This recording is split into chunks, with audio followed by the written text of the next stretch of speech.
Welcome to Loleventvods. Watch the full game of today's LEC 2025 matchup. Of course, as Scarnavirus, your standard bans taken away from this last game. Now, fun fact, today, Red Side has won every game.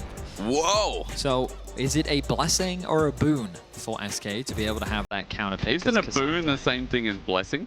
Yes. Yes, it is. I may have misused my word. English there. Thank you for correcting me. But perhaps it's both. We shall find out. Victor, going to be taken away. Cassante, no Cassante. Okay. That's good. That is good. The frontliner, the authority of top lane will be removed.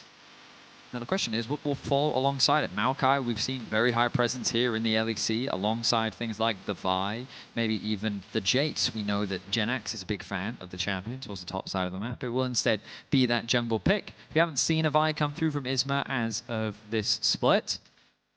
We'll definitely know it's within his pool as the Maokai final ban. Both of them like that Jace as well, by the way, as other things to think about are the Rumble, KC, let's just find out. No one's really playing this. In LPL, like, if Kallista's open, it's first picked for good reason, because we have a lot of Kalista Renata lanes over there. Well, now, Kalista would be exciting. Last week, we did see it heavily prioritized. But it did not go well. It did not go well, exactly. Yep. You've really got to find that advantage in the bot side of the map and keep that pressure up throughout the game.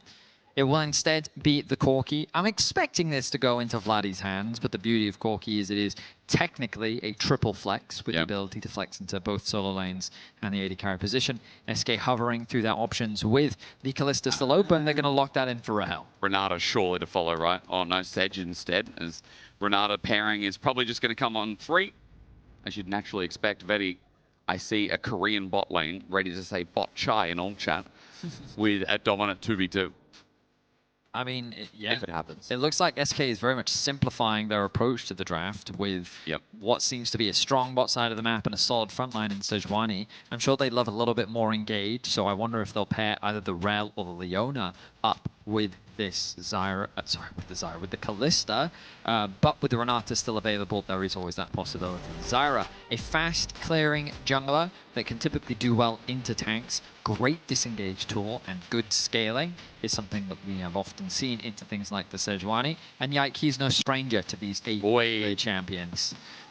Corki mid, Draven bot into the Kalista.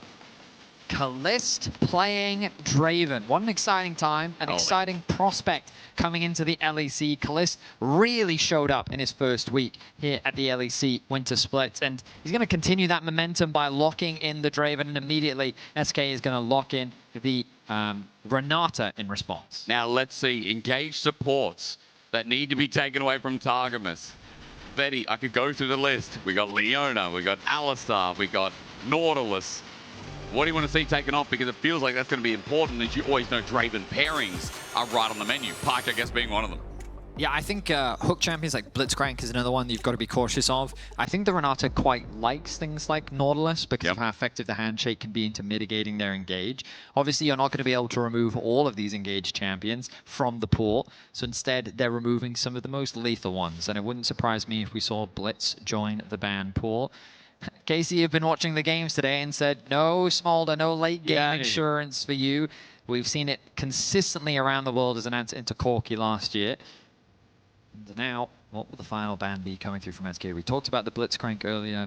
There's the possibility of maybe some top lane bans. Maybe they want to get rid of Rel, which you'd expect as a common matchup alongside the Draven. But no, he's going to that Blitzcrank. So you do get credit. Bessa gonna be the top lane banned away from the side of KC. So now where do we go? Is Rumble higher in the priority list? What about the Jace that's still available? Also thinking about, well, I mean, these top laners, Jace, Cassante, Renekton. What do you think about EU Renekton? I don't love it. Okay, well, you can sit on it for a little bit because top is going to be the counter. It's going to be Rumble top. You reckon? Well, I mean, they've locked in Yone mid, so they need a little bit... No, for Genax, I feel. They need a little bit more AP damage. KC flexing through their options in the support position, because they also need to think about how they're going to round out their draft. They need a little bit more engage. Yeah, surely not. Victor's gone. Rel, similar values. Also best support. Again, most pick support, I should say. Going into week number 2. Yep. And now they just need a way to, well, I mean, what do they want to go for here? They've got okay engage. I mean, I say okay. Rel is one of the best engages in the game. And they would do a bit of follow-up, and it looks like they're going to go for the Gragas. Kind of very familiar with the Gragas champion up towards the top side. Of course, a very pedigreed player. We know that Rumble is going to be the lock-in from SK. We know? We do. Okay. Because, Velius knows. I mean, what else could it be? They need True, it. they need it. Gwen! No. Okay. So, yeah, they're going to lock in the Rumble, and I imagine that the Gragas was in part a response to that as well, their anticipation of the Rumble coming through. So it will help disengage. Like, you've got a lot of dive coming through. You can see the wombo combo potential from SK with Sejuani plus Yone plus Rumble. The threat is there. Chuck and Renata ultimate over the top of that as well. Both good engage, good disengage, just strong team fighting all around with the scaling element in the side lane from the side of the Yone. Meanwhile, for KC, I think they've got, I would say, a pretty solid front to back with double 80 carry and 2 mages on the top sides. I would say that it's pretty solid in terms of welcoming the enemy into you, but it is a little bit on the squishy side, assuming that we are expecting Kana to go towards that full AP Gragas. Yep. I mean, look, Kana on Gragas. It's his 4th unique champion so far at the start of the split. I'm looking forward to it when he's been such a fun top laner to watch. KC, I'll call them the fun unit because at 2-1. They're looking to move up towards the top of the standings alongside the Fanatics, GXs, the Kois that you saw earlier today. Week 2 is only just heating up as we enter you into the last game of the night. Now, it is 10 o'clock. Some people, it is your bedtime. Let me look at my watch. It is 10:15. Get into your pajamas, get comfortable, lay your feet out, get tucked in, because I'm hoping this one will be a bit of a barn burner, especially since we have a Kalista Renata bot, and we know there's going to be a lot of attention there, and seeing how Isma can get down to the bottom lane. Yeah, honestly, I was expecting a few more... okay, so I was going to say I was expecting more deep wards from KC to avoid the lane swap, but the reason why they stacked was because they assumed that SK would try and look for a lane swap, and in the lane swap you would then go for the delayed invade, get your deep vision, and then prepare for the matchup. But it does actually look like Kalista's pathing towards top. I wonder if they're anticipating the lane swap, but I expected them to want the 2 versus 2 with the Drain, but I guess against Kalista Renata, they're a little hesitant to go up against it. So they're the ones that's going to initiate it. They were prepared for the early invade from SK that didn't end up coming through. Vladdy will have prio in this early lane matchup, which is crucial for jungle invades. Targamas now going to be spotted on that ward. Means that there is the lane swap has been announced. Note that we didn't focus in on Corky's wiggling booty in this game, which is quite nice.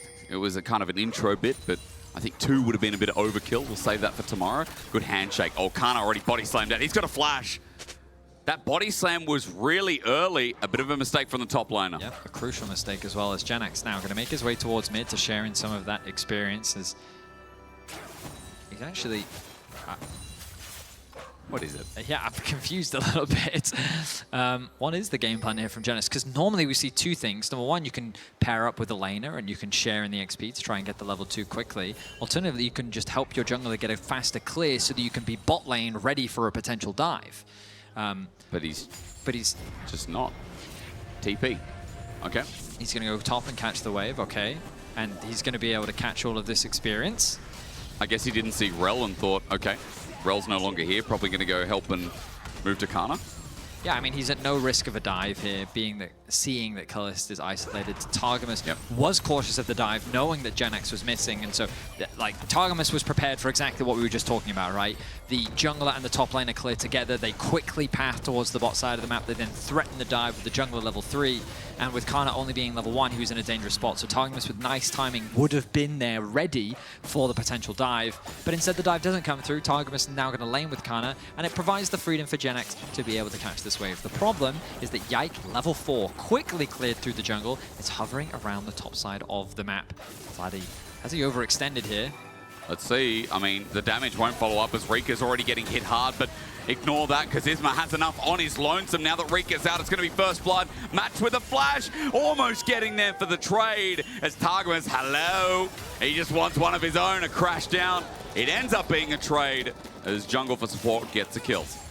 I mean, it is an overstep from Vladdy that SK is able to punish. It's going to relieve Rika of some of the pressure that Vladdy's continuously putting down, and Vladdy also lost his flash, setting up for a potential counter gank later, or sorry, repeat gank later, I should say.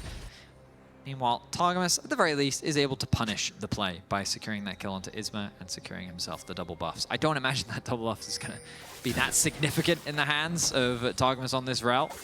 We'll see what he can get done on the map, as support should be a little bit more unlocked now. You can already see the realm moving forward towards the mid lane. Loopy is already here, as standard lanes seem to be returned for both sides. This Targamas just hovers in fog of war for now. Talking a little bit about the supports. He's spotted on a ward, clears that out. Isma's down towards his bottom side now as well. So early game, all about this jungle support pathing, it seems like, as they sync up a bit. And even though bot lanes are standard, it feels like it is going to get a little bit busier, considering that this does feel like the most important part of the game for both these teams, right? Draven, Kalista, very volatile AD carries. Both need early leads to succeed. Both need good lanes to really accelerate their game.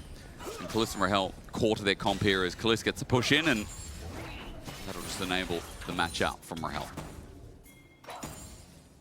Kalista is going to be very scary. I mean, double longsword doesn't look that scary, but the investment in AD early versus attack speed just means that you hit hard. Unfortunately for Draven, he has the attack speed steroid available on his W, so just trading auto attacks, especially with the empowered auto attacks you're going to have, is a scary situation to be in. I don't like scary situations. Yeah, with the level disadvantage that Rahel is in as well, it's just a situation where he's going to be forced to concede pressure in the wave. Targamas goes for a bit of a stun, not going to find it, as Yike has found his way into top lane. He has indeed, and slowed down by a barrel roll is Genax, who now might have to burn the flash early. Body slam out, and still it comes through. Grasping Roots not connecting is a big miss from Yike. A bit of poke damage in the end, but Genax gets out alive. A crucial misplay there from Yike. He was very close to level 6 as well. I don't think that last minion would have given it to him, but missing out on that root meant that there wasn't any more CC to lock Genax down, allowing him to get away with his life. Level 6 ticked over for Rika. The grubs are going to be spawning, and given that Genax has gone back to base and neither bot lane is making their way towards top, I see Targamas making his way up. This should be an easy secure for Yike. That's so quick as well. One of the big power points of Zara at the moment. The grubs just fall down aimlessly, as Targamas might have found Isma on the dragon. He's being mega patient here. Maybe waiting for Yike to come down as Vladdy on a ward is spotted out. He's at level 6, and this is a slow dragon for now, but there is a rend available for Rahel. Targamas going to get spotted out, and he just decides to attract and repel. There's a good handshake, and here's the trade. Remember, double buffs away from Targamas, so he can't heal that much back up, but he's stunned up and hit for a rend. Rahel with a big kill here, as the grasping roots are now down, and so is the Draven ulti! Flush from Kalist, matches for his first cash in of the game. He then gets another spinning axe, and that flash to redirect was clean. It was a bit of a sketchy engage at the start because SK had the numbers advantage, but Casey was just trying to buy time for Kalista to finally join the fight, and without hesitating, he commits with the ultimate, flashes in to secure the kill, and secures that beautiful bounty. Casey equalizing the kills 2-2. And also getting a bit of a gold in their back pocket, or rather gold lead, 260. Might not look like much, but be a sword. There's also a bit of lethality now with the serrated Dirk. Kalist has damage, and it's a big part of the game. What we're talking about, how important early lead is. I mean, Casey, the next kill is going to give a feat of strength to either side, which is crucial.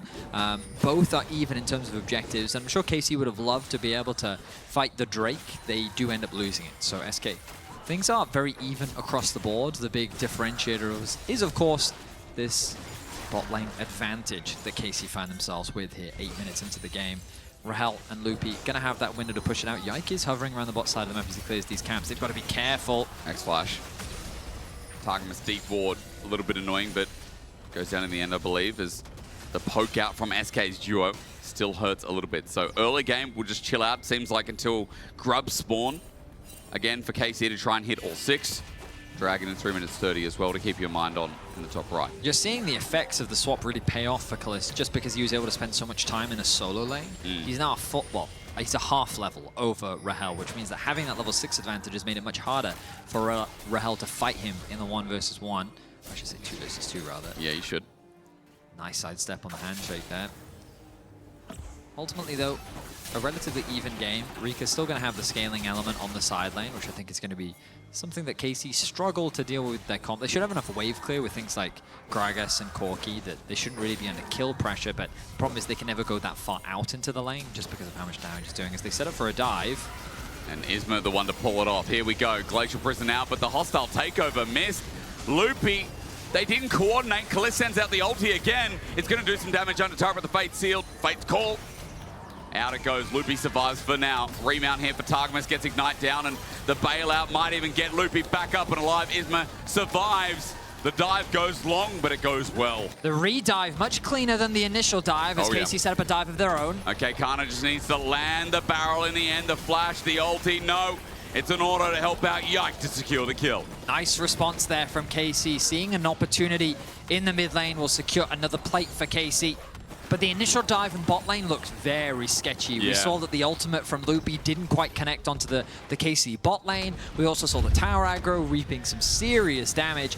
And this Draven ultimate, a bit predictive from Kallista's. Rahel utilizing the passive of this Kalista.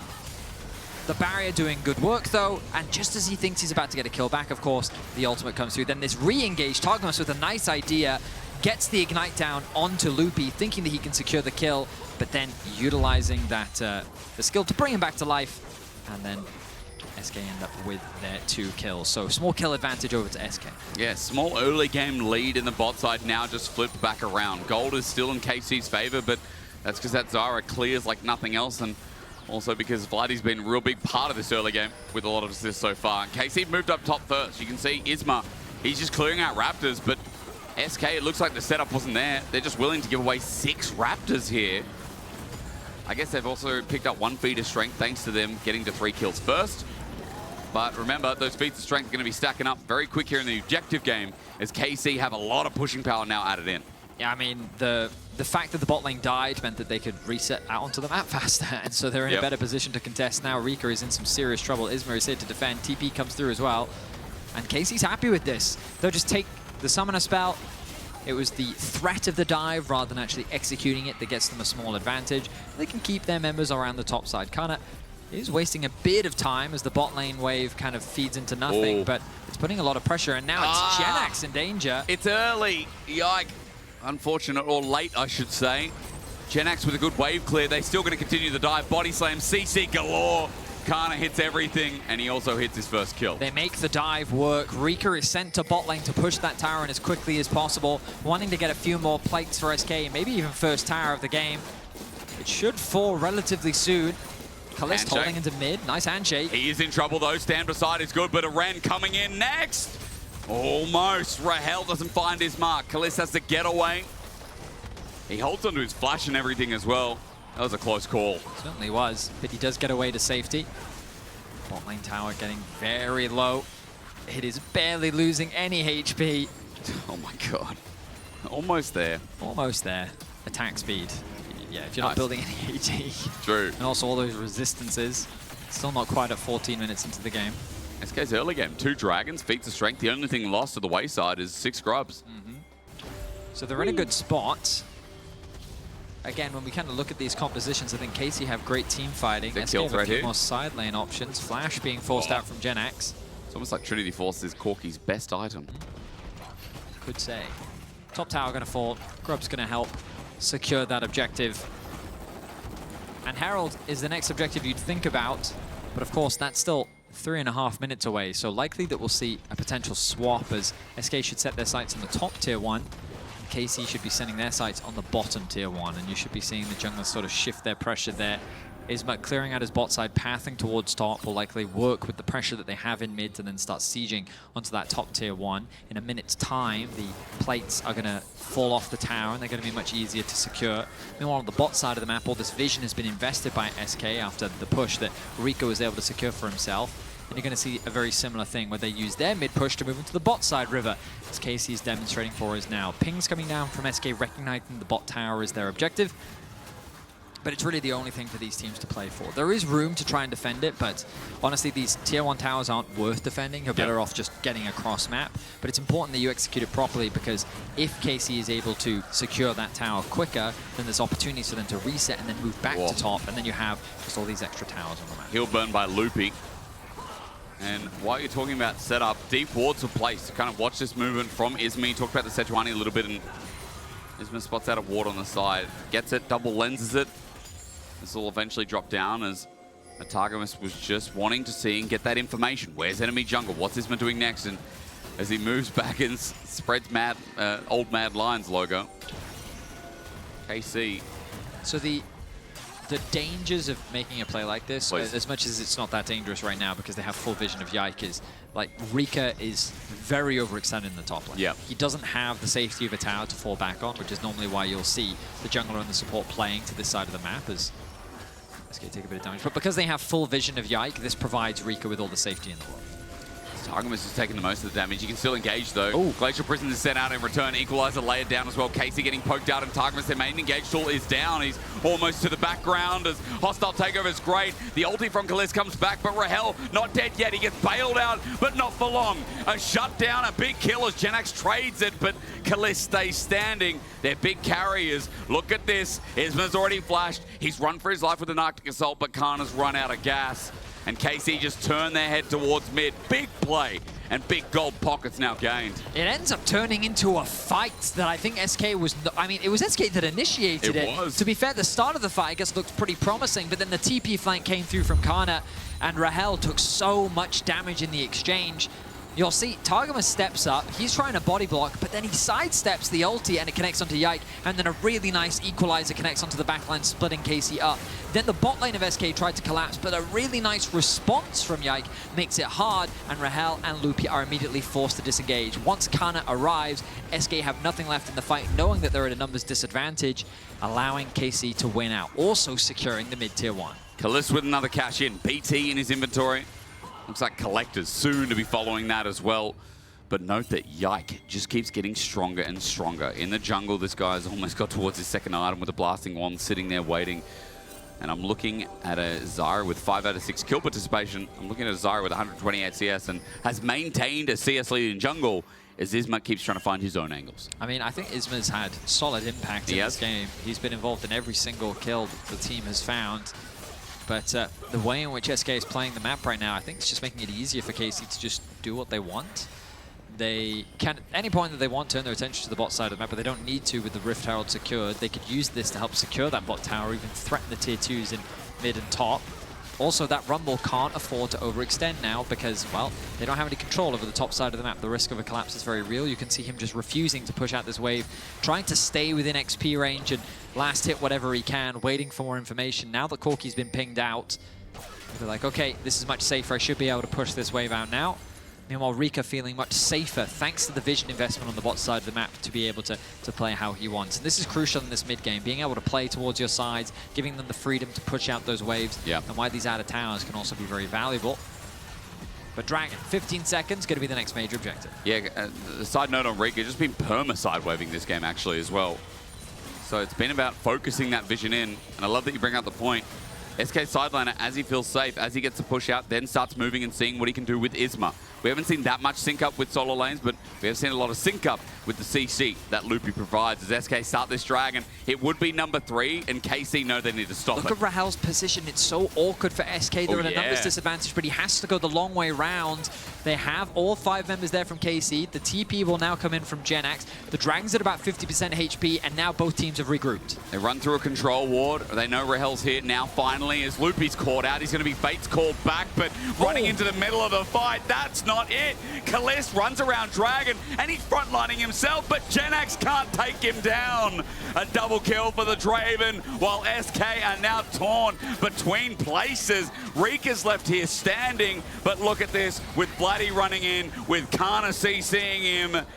SK were just torn to pieces here, there, and then there. The coordination was clean from KC. Excellent execution from Targamas. The follow-up from Kana as well just decimated the carries from SK. They had no room to respond. The team fighting power came through. And just keep your eyes. They know that Rahel doesn't have summoner spells available. The engage comes in from Targamas. Rahel steps up a little too far. He pulls in his support to try and get him to safety, but they just get eviscerated. Rika has no real threat on the backline. It's a good equalizer, but the damage wasn't enough to put any real threat onto Vladdy. Meanwhile, Yike even spawned the Herald in the midst of that fight, uses it to throw it into the bot tower. I think they even secured it off the back of the fight. And KC take firm control over this game. It's just flung to an almost 5k gold lead. They've stopped the Dragon stacking, and Kalist with 2.5 items.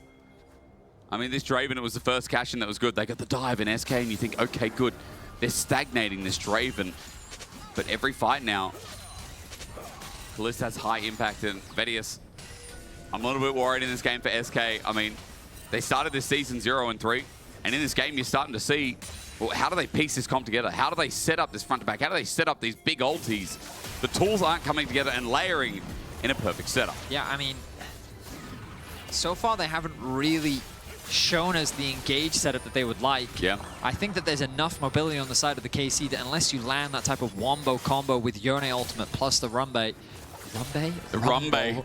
Yo, it's when he goes into Zumba classes. Yo. It's Yone and Rumble. That's the Rumbe. Rumbe. Yeah. Oh, that's cute.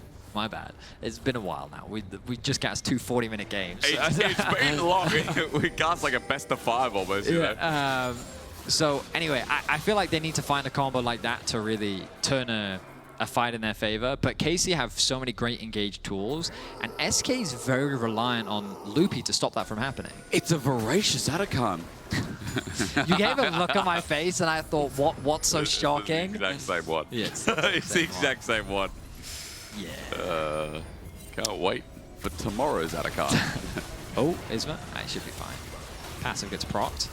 As KC, they just keep bot pushed, keep mid pushed, keeping as a 5 stack. Even though Kana does have TP, it's just better to play through 2 lanes. No need to spread yourself too thin. The top tower really doesn't matter at this point in the game. Kalist continues to push in the mid wave. Good job of just cleaning out all of SK's vision, stealing away what camps they can to deny them even more gold, and then turn your sights back toward, I say the Dragon. The Dragon's not even up. They were setting up so cleanly. Close it up. If we go down a little bit, you'll find there is a bigger objective there. It is a shame, by the way, we don't actually have Khan playing in this meta with Atakan. You say Khan, you know, if you're in the LCK, you say Khan is Atakan. How long have you been cooking on that one? I just thought about that. I thought it was very clever. Yeah. Completely irrelevant to this game, but thank you for that contribution. Not because Atakan is taken. Let's give them a GA. Yes. That's a good idea. Thumbs up from Kalist. Yeah, oh, very good. They also have 6 grubs, KC. So this turret is going to die very quickly. You see Genax is going to trade, but inner turret's obviously worth more. And they're also going to get the push in. KC are going to keep on going. And remember, with that GA, they can keep channeling into the base. They can dive this. It just goes down so quick. That's mine. Okay. Sejuani was top, by the way, as well, so Isma has to now back. Kana's getting this for free, too. Inhibitor just goes in. They just walk in.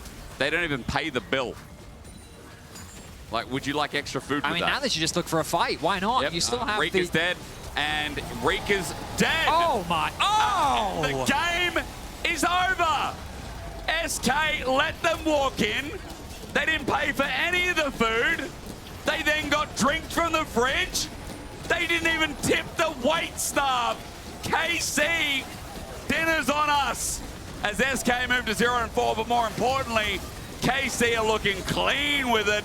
They coordinate, they proliferate, and they exuberate over their 3-1 start to week number 2. They join the top of the table here at the LEC with a convincing performance against SK. The pressure only mounts